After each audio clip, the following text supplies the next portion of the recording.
बहुत बहुत स्वागत मुकेश सैनी जी। पहला सवाल और सीधा सवाल मेरा यही जो इससे पहले चर्चा में निकलकर सामने आया कि मत्स्य पालन में जो मंत्रालय की जिम्मेदारी आपके पास भी है, बहुत स्कोप है, बहुत संभावनाएं हैं। आप यहां के लोगों को कैसे सुनिश्चित करना चाहेंगे, कैसे भरोसा दिलाना चाहेंगे कि आपके विभाग के जरिए यहां के लोगों को आत्मनिर्भर बनाया जाएगा? निश्चित तौर पे बहुत बहुत धन्यवाद आपको जी।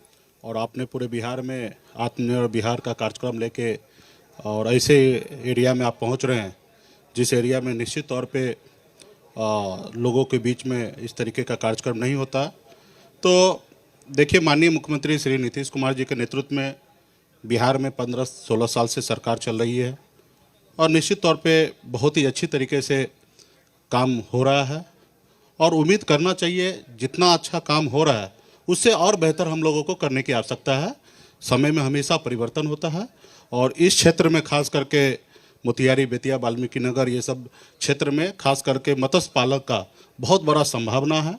हजारों हेक्टेयर में जलाशय है और इस एरिया पे मैं काफ़ी फोकस भी रखा हूँ और इसलिए आपने हमें कार्यक्रम में निमंत्रण दिया तो मैं भी उसी उम्मीद से मैं यहाँ पे इस मंच पे आया हूँ कि इस क्षेत्र में बहुत कुछ हमें करना है। नीली क्रांति माननीय प्रधानमंत्री जी का विज़न है जो देश में एक खास करके मछली का बड़ा उत्पाद हो और उसमें बिहार निश्चित तौर पे आने वाले समय में बिहार में इतना मछली का उत्पाद होगा क्योंकि बिहार से हम लोग दूसरे स्टेट में, दूसरे राज्य में भेज सके उस लेवल पे हम लोग काम करने के लिए जा रहे हैं और इस एरिया में बहुत कुछ करने की आवश्यकता है। मैं वही आपसे जानना चाह रहा था, मत्स्य पालन में इतनी संभावना है, ना सिर्फ बिहार के लोगों की जो जरूरत है उसकी पूर्ति हो सकती है बल्कि पश्चिम बंगाल या अगर हम नेपाल की उस तरफ बात करें, अपने पश्चिमी तरफ यहाँ नेपाल की बात करें, वहां पर भी इसको एक्सपोर्ट किया जा सकता है, बाकी लोगों की भी डिमांड को पूरा किया जा सकता है। तो इस पर कैसे काम कर रहा है आपका विभाग?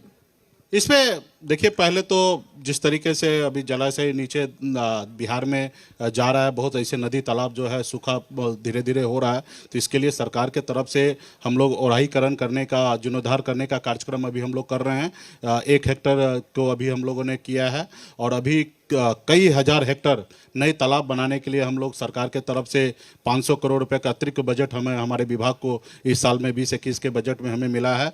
तो इसको देखते हुए कई हजार नए तालाब का निर्माण हम लोग करेंगे और मछली मारने के लिए खास करके मछुआरा समाज जो मछली पालक भाई है या पशुपालक भाई है उनको सरकार के तरफ से बेहतर सब्सिडी हम लोग देने का निर्णय लिया है और इस एरिया में इस सेक्टर पे बहुत सारा काम हम लोग करेंगे और सरकार इससे पहले भी अपने स्तर से जितना हो सकता था उतना हम लोग काम कर रहे थे, लेकिन आने वाले समय में तेज़ी से होगा क्योंकि आपको भी पता है कि मैं खुद एक मछुआरा का बेटा हूँ, मल्लाह का बेटा हूँ, तो मेरा भी फर्ज बनता है कि जिस जगह पे मैं पहुँचा हूँ खास करके बिहार के मछुआरा भाई का ही योगदान है कि मैं इस जगह पे पहुँचा हूँ, उनके सहयोग से पहुँचा हूँ। तो क्योंकि मुझे विरासत में राजनीति मिला नहीं है, संघर्ष किया मैंने, उनके दिलों में मैंने जगह बनाया है और उनके सहयोग से मैं आज इस जगह पे पहुंचा हूं। तो मेरा हमेशा रहेगा कि बिहार के मत्स्य पालक भाई है उसका बेहतर स्थिति हो, उनके घर में बेहतर व्यवस्था हो। तो आर्थिक तौर पे बहुत कमज़ोर है बिहार का मछुआरा समाज, इसी के लिए मैं उनके आरक्षण की भी लड़ाई लड़ते लड़ते और बिहार में एक आंदोलन के जरिए मैं इस मुकाम तक पहुंचा हूं। तो मेरा प्रयास रहेगा कि उनका आर्थिक स्थिति तो सरकार में हम हैं, बिहार सरकार में हमारी दीदी रेणु दीदी भी हैं, यहाँ पे हम लोग एक ही समुदाय से आते हैं, तो हमारा पहला फर्स्ट प्रायोरिटी रहेगा कि सरकार में रहकर एक अच्छे पॉलिसी बना के और ख़ास करके बिहार के मछुआरा भाई को आत्मनिर्भर बनाए, ज़्यादा से ज़्यादा वो मछली पालन करे। अभी 6 लाख मैट्रिक टन का उत्पाद हो रहा है, आने वाले समय में हम चाहेंगे कि 5 साल में ये 10 लाख मैट्रिक टन पे हम लोग पहुंच सके, उस तरीके से हम लोग काम करेंगे। आपने अपने समाज की यहाँ पर बात की, मैं जानना चाहूंगा आरक्षण का आपने जिक्र किया, लगातार आप लड़ाई भी लड़ रहे हैं और आप नाराज होते हैं, उसको रूठने मनाने का सिलसिला भी शुरू होता है। क्या वजह है कि आप आरक्षण की मांग रख रहे हैं? आपको कैसे लगता है कि उससे इस समाज का हित होगा, इस समाज का फायदा होगा आज की तारीख में? नहीं, देखिए, आरक्षण देश में जब भी मिला है तो यही सोच से मिला है कि कुछ समाज, कुछ लोग बहुत पीछे है, तो सरकार का आरक्षण देने का नीति यही रहा कि उनको आगे लाया जा सकता है, सरकारी नौकरी में हो या कोई चीज़ में उनको स्पेशल ट्रीटमेंट दिया जाए। जैसे अभी हम लोगों ने पशु एवं मत्स्य के लिए हम लोगों ने स्कीम निकाले, 90% तक हम लोग अनुदान दे रहे हैं, खास करके SC ST और अति पिछड़ा के लिए। तो इसी तरीके से सरकार में रहकर उनको लाभ देकर हम उसको आगे लाया जा सकता है। तो खास करके बिहार का मछुआरा समाज जो है ऑलरेडी बंगाल में और दिल्ली में SC में है, आरक्षण के दायरे में आ रहा है, लेकिन बिहार में नहीं आ पा रहा है। तो मेरा ये लड़ाई है कि जब देश एक है, संविधान एक है, हमारे समाज के लोगों को बंगाल में आरक्षण है तो बिहार में भी होना चाहिए, और उसी के लिए हम लोग लड़ाई लड़ रहे हैं। और वो आरक्षण जिस रोज समाज को मिलेगा तो निश्चित तौर पे प्रगति करेगा। इसके लिए स्पेशल अलग से योजना बनेंगे, अलग से बच्चे पढ़ने लिखने के लिए व्यवस्था होंगे, क्योंकि एजुकेशन रेट भी बहुत नीचे है, खास करके इस समुदाय के बीच में। तो सरकार से यही मांग है कि इसको स्पेशल जगह मिले। आज जैसे मैं मंत्री बना हूँ तो निश्चित तौर पर इस समाज का जो अधिकार है वो उन तक पहुँचेगा। सरकार में आप नहीं रहते तो ये मान के चलिए कि जो योजना जिनके लिए बनता है उसमें कहीं ना कहीं आगे पीछे भी हो जाता है। और मैं एहसास भी कर रहा हूँ, मैं मंत्री बनने के बाद मैं देख रहा हूँ मत्स्य खास करके मछुआरा भाई के लिए प्रधानमंत्री जी के तरफ से है कि आवास उनको मिलना चाहिए मछुआरा भाई को, लेकिन मैं देख रहा हूँ कि 10-20% ऐसे हैं कि गैर मछुआरा को भी वो लाभ मिल जा रहा है। तो हमारा सरकार में रहने के बाद ये फायदा तो जरूर होगा कि 100% उनका अधिकार उनके तक पहुंचे। जिनका जो अधिकार है, SC है या ST है, जिस समाज का अधिकार है वहां तक वो पहुंचे और सही से पहुंचे। तो आने वाले समय में सरकार से हम लोग तो बिहार सरकार में हिस्सा है, माननीय मुख्यमंत्री जी के नेतृत्व में बिहार हमारा चल रही है, और उनके साथ रहकर बिहार में विकास तो होगा ही, साथ ही साथ हम आरक्षण की जो हमारा मूल लड़ाई है, जिसके दम पर मैं आज इस मंच पे पहुंचा हूं, इस जगह तक पहुंचा हूं, तो वो भी आने वाले समय में जारी रहेगा। और माननीय प्रधानमंत्री जी, गृह मंत्री जी जिस रोज खुश हो जाएंगे और उसको लगेंगे कि ये सही मांग है, तो मुझे लगता है कि वो उस रोज वो भी पूरा होंगे। तो क्या इस मांग को पूरी करने के लिए ही फिर ये नाराज बीच बीच में आप हो जाते हैं? और निश्चित तौर पे कभी कभी बीच में इस तरीके का सामने नजर आता है तो हमें भी थोड़ा सा ये लगता है कि इसके ऊपर हम तो अपना काम तो फर्ज पूरा करें, मांगना हमारा काम है, देना माननीय प्रधानमंत्री जी, गृह मंत्री जी का काम है, तो वो देंगे। और जब तक हम नाराज नहीं होंगे, जब आप देखेंगे अपने बच्चे उनकी माँ भी उनको दूध नहीं पिलाते जब तक वो रोते नहीं है। तो मेरा काम है मांग करना, अब माननीय प्रधानमंत्री जी का, गृह मंत्री जी का काम है देना। और अभी हाल फिलहाल में गृह मंत्री जी से भी मैं मिला 1.5 महीना पहले, तो उस समय भी उन्होंने संतोषजनक बात उन्होंने रखा कि बंगाल चुनाव के बाद इस पर हम करेंगे। लेकिन उसके बाद हमने देखा कि राज्यसभा से वो बिल को वापस कर दिया गया। तो ये सारे चीज़ें हैं, तो उसको हम लोग आने वाले समय में काम करेंगे। और हमारा पार्टी का, हमारा खुद का मुख्य लक्ष्य है कि निषाद समाज को आरक्षण मिले। उसके साथ साथ अभी हमें जवाबदेही मिला है, मत्स्य एवं पशुपालन मंत्रालय हमारे जिम्मे है। बिहार के 12 करोड़ जनता के लिए मैं अभी काम कर रहा हूँ, हर जाति धर्म के लिए मैं काम कर रहा हूँ। और खास करके मेरे जो विभाग है उसमें युवा को बहुत कुछ हम लोग कर सकते हैं, जो खास करके पशुपालक या मत्स्य पालक में उनको हम लोग ला रहे हैं, और बहुत अच्छी तरीके से उनको हम लोग सब्सिडी दे रहे हैं और उनको ट्रेनिंग दे रहे हैं। मैं उसी में थोड़ा डिटेल में आपसे, बिल्कुल मैं उसी में डिटेल में जाना चाह रहा था। 6 महीने से ज्यादा का वक्त हो गया है, नहीं 4 महीना, हाँ ठीक है, करीब 4 महीने का वक्त हो गया है। इन 4 महीनों में पशुपालन विभाग के जरिए अगर मैं देखूं, क्योंकि कृषि पर आधारित हमारी अर्थव्यवस्था बिहार की है, पशुपालन उसी का हिस्सा है और बहुत ज्यादा संभावनाएं पशुपालन में भी हैं। तो आपने बताया कि प्रशिक्षण दे रहे हैं, क्या कुछ आपको लग रहा है कि इन संभावनाओं को टटोलने की जरूरत है, कोशिश है, और आपका विभाग क्या कुछ आगे करने जा रहा है? देखिए, अभी मैं राजनीति में मैं संघर्ष करते करते यहाँ तक पहुँचा हूँ, और अभी मैं 4 महीने में मैं जिस तरीके से विधानसभा को अटेंड करते हुए, विभाग को देखते हुए, संगठन पार्टी को देखते हुए मैं जो अंदाज़ा मिला है उसके अनुकूल मैं 100% में काम कर रहा हूँ। 365 दिन में लगातार लगा हूँ काम में।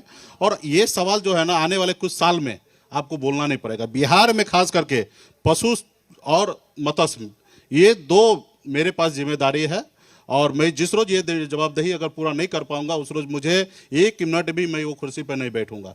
मैं निश्चित तौर पे जो मेरा लक्ष्य है वो मैं पूरा करूंगा, और इस सेक्टर में बहुत काम मैं कर रहा हूं। और आने वाले समय में अभी हमारे बिहार में दूध जो उत्पाद हो रहा है वो 20 से 22 लाख लीटर दूध पर डे हमारा उत्पाद हो रहा है। हमारा लक्ष्य है, अभी हमने 55 लाख लीटर दूध का संग्रह के लिए हम लोगों का प्लांट लग रहा है। आने वाले 3-4 साल में वो प्लांट लग के रेडी हो जाएगा, और हमारा टारगेट होगा कि आने वाले समय में 2 साल के अंदर में ये 20 से 22 लाख लीटर दूध को हम 40 लाख लीटर दूध पर डे हम लोग उत्पाद करा सके। आज गुजरात में 1.5 करोड़ लीटर पर डे दूध उत्पाद हो रहा है।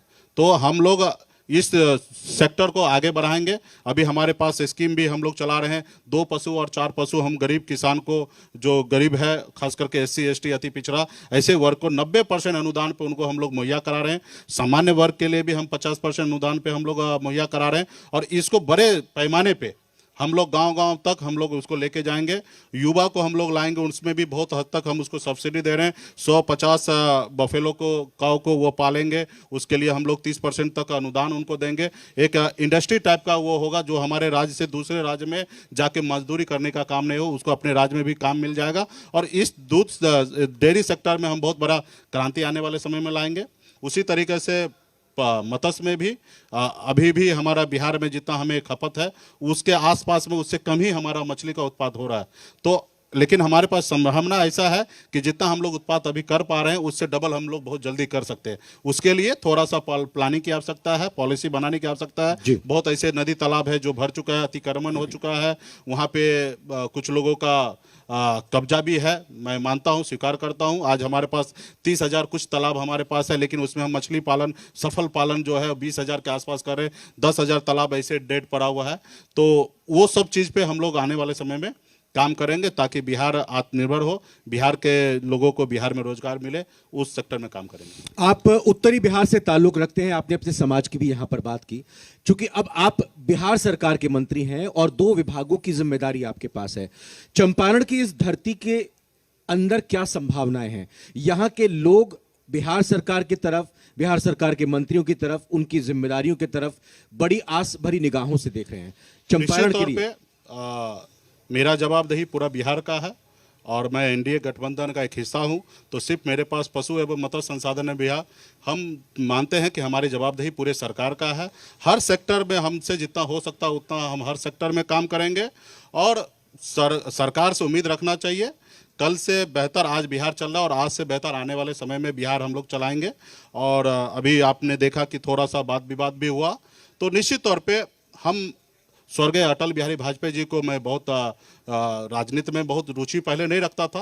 2014 के बाद मैं रुचि रखना चालू किया और जब जितना भी मैं उनके बारे में सुना तो एक पत्रकार ने उनसे सवाल किया कि आप इतना अच्छा काम कर रहे हैं उसके बाद भी आपको उंगली दिखा रहे हैं विपक्ष। तो उनका एक ही कहना था कि ये हमारी विपक्ष नहीं, ये हमारी तीसरी आंख है। जो चीज़ मैं नहीं देख पाता वो मुझे दिखा रहे हैं और मैं निश्चित तौर पर देखने के बाद वो काम करूँगा। तो आज की तारीख में देश में, राज्य में विपक्ष भी बहुत ज़्यादा अच्छे भूमिका में निभाना चाहिए और वो आपको जो निश्चित तौर पे वो अगर कोई चीज़ अगर आपसे नहीं दिख पाता है, अगर उस चीज़ को नहीं देख पाते तो वो अगर आपको दिखाता है तो हम सब का फर्ज बनता उसको सुनना और उसको काम करना। जाहिर तौर पर बिल्कुल ये बड़प्पन है, आपने इस बात का जिक्र किया और मैं उल्लेख करना चाहूंगा कि माननीय मुख्यमंत्री भी 3 C's से कभी भी समझौता ना करने की बात करते हैं, चाहे क्राइम हो, करप्शन हो या फिर कम्युनलिज्म हो। तो जो भ्रष्टाचार को लेकर जो लोगों में कहीं ना कहीं धारणा है, परसेप्शन है कि इस पर पूरी तरह से नकेल कसी जानी चाहिए, इसको लेकर आप अपने विभाग, क्योंकि अपने विभाग को कैसे तैयार कर रहे हैं? निश्चित तौर पे देखिए, पांचों उंगली बराबर नहीं है। जब आप बहुत अच्छा आप काम कर रहे हैं तो आपके आसपास में बहुत अलग अलग लोग भी मिलेंगे, कुछ गलत भी करने वाले लोग मिलेंगे। जरूरी है कि आपको उसको सही तरीके से देखना और सही समय पे सही डिसीजन लेना। और पूरे बिहार में सनब मल्ला को जानते ही हैं कि सही टाइम पे सही डिसीजन लेने के लिए। तो आसपास में जो भी जब भी इस तरीके से कहीं पे भी घटना कहीं पे दिख रहा है तो उसको हम लोग संज्ञान में लेते हैं और उसको आने वाले समय में किस तरीके से उसको हैंडल करना चाहिए, विभाग का काम है, विभाग को विभाग तरीके से हैंडल किया जाता है। तो उस पर हम लोग खास करके करप्शन पे बिल्कुल ही नहीं, हम लोग का पूरा मानना है कि सही रास्ते पे चल के मंजिल प्राप्त किया जा सकता है। आज मैं 900 रुपये महीने पे नौकरी करके और सही रास्ते पर चलकर मैं आज इस मुकाम तक मैं पहुंच गया। तो लोगों को भी सही रास्ते पे चल के थोड़ा कठिनाई होगा, थोड़ा परेशानी होगा, लेकिन मंजिल आपको मिलेगा और सुकून से मिलेगा। कोई भय और कोई कहीं पर कोई चिंता नहीं होगा। तो उसी रास्ते पे हम खुद चल के यहाँ तक पहुँचे और अभी जो जितने भी हमारे दर्शक और जितने भी यहाँ पे साथी देख रहे हैं, सुन रहे हैं, उनको भी इसी रास्ते पे सबको चलना चाहिए। और अगल बगल में भी थोड़ा बहुत अगर कहीं गलती हो रहा है तो हम सब का प्रयास है, बिहार के 12 करोड़ जनता का प्रयास है कि बिहार बेहतर चले। और अगल बगल में अगर कहीं पे गलत हो रहा है तो उसको भी आप लोग संज्ञान लीजिए, पुलिस है, कानून है, सारे चीज है। वहां पे आप जाइए, देखिए वो काम होगा। नहीं होगा तो हमारे पास आ जाइए, 6 नंबर पोलो रोड पे आइए, वहां पे हमारे बंगले पे आइए, हमसे मिलिए और निश्चित तौर पे हम वो काम करेंगे। जाहिर तौर पर बहुत बहुत धन्यवाद मुकेश सैनी जी। आपकी इसी बात के साथ मैं इस सेशन का समापन करना चाहूंगा। बहुत बहुत धन्यवाद देना बहुत-बहुत चाहूंगा और आपसे धन्यवाद आगे आपको। करूंगा कि अपना धन्यवाद। स्थान आप ग्रहण कीजिए प्लीज।